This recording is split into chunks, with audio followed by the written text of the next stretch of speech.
Bonjour à tout le monde.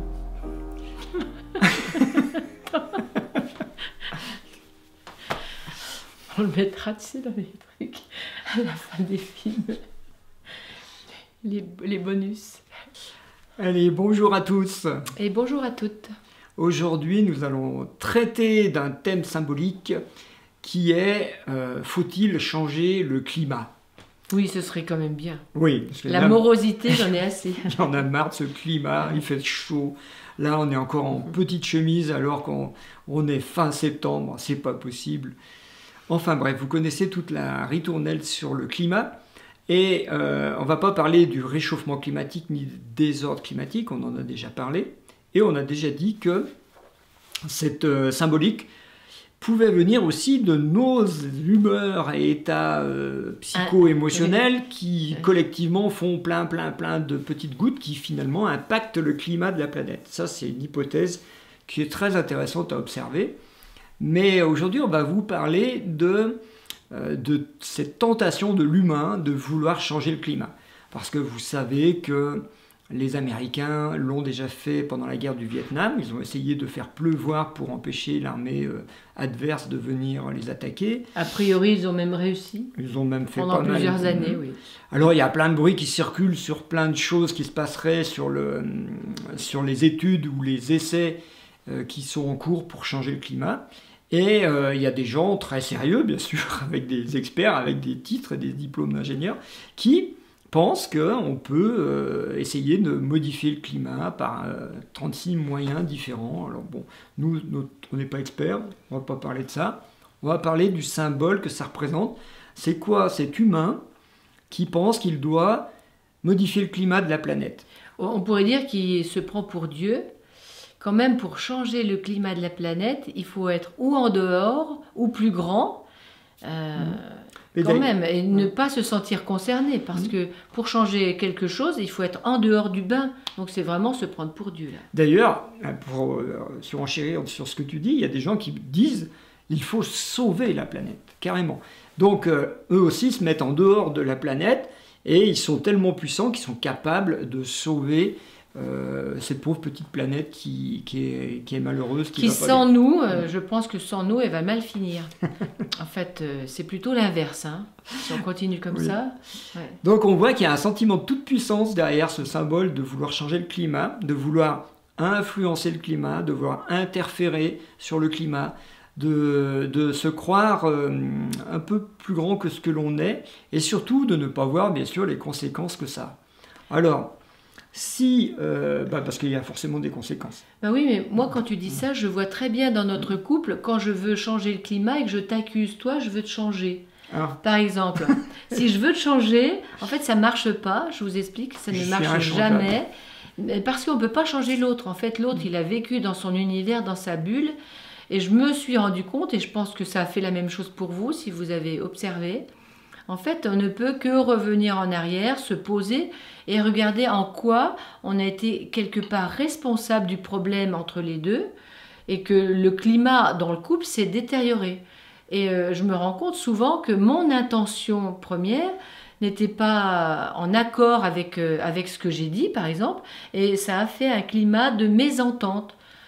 Et donc, il y a certainement à l'origine des intentions qui ne sont pas louable, catholique. Qu'est-ce que c'est que cette histoire de vouloir changer le climat? Et à quelle fin? Pourquoi changer le climat? La planète, toute seule, sans nous, elle s'est toujours débrouillée largement. Hein. Donc ça, c'est la vision de moi et l'autre, moi et la planète, ou Rose et moi, par exemple. C'est des miroirs. Maintenant, si on ramène dans un miroir de moi tout seul, qu'est-ce que c'est le symbole de vouloir changer mon climat?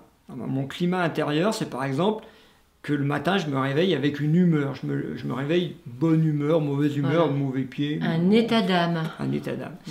Alors bon, je peux aller prendre des élixirs de Bach, hein, mais en général, je ne fais pas ça. J'essaye de regarder avec ma tête, d'observer cette conscience et puis de voir si je peux en tirer quelque chose. Est-ce qu'elle est justifiée? Est-ce que ça peut m'apprendre quelque chose? Du coup, est-ce que je peux poser un acte qui va changer ce climat intérieur? Et en fait, puis aussi, ça, c'est un peu une hygiène qu'on fait tous les matins. Hein. Mais peut-être savoir d'où ça vient. D'où vient cet état d'âme qui, au réveil, nous plombe?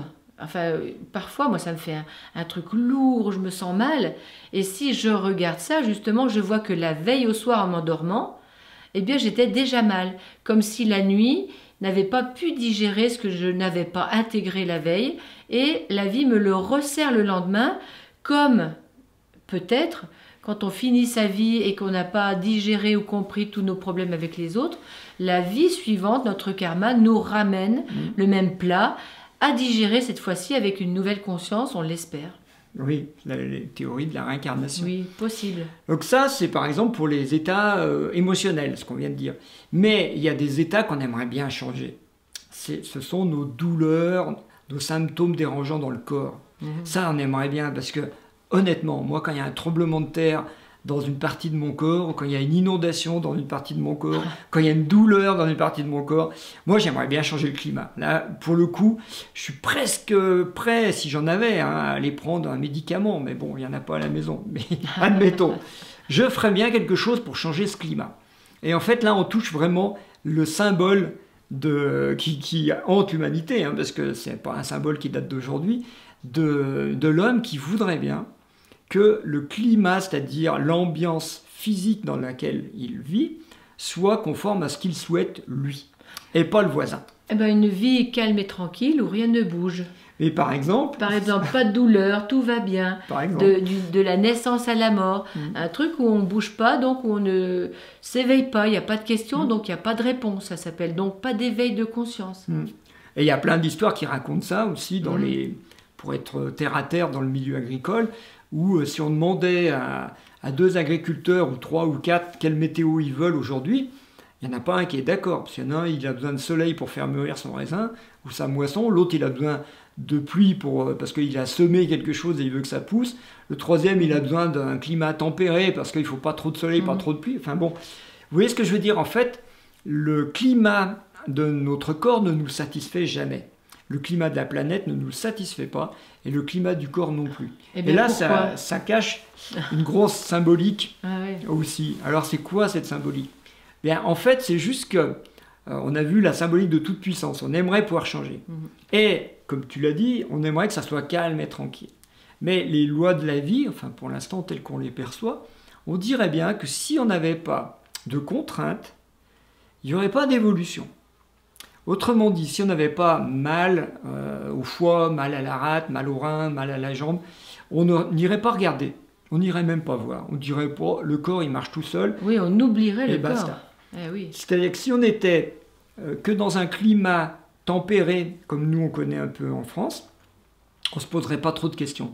Par contre, si on a des sécheresses, si on a des inondations, si on a des températures qui commencent à monter ou qui font froid, qui fait froid, et bien en fait là on a des contraintes et là on est obligé de réagir. Et du coup on est obligé de trouver des astuces, on est obligé de réfléchir, on est obligé d'être inventif.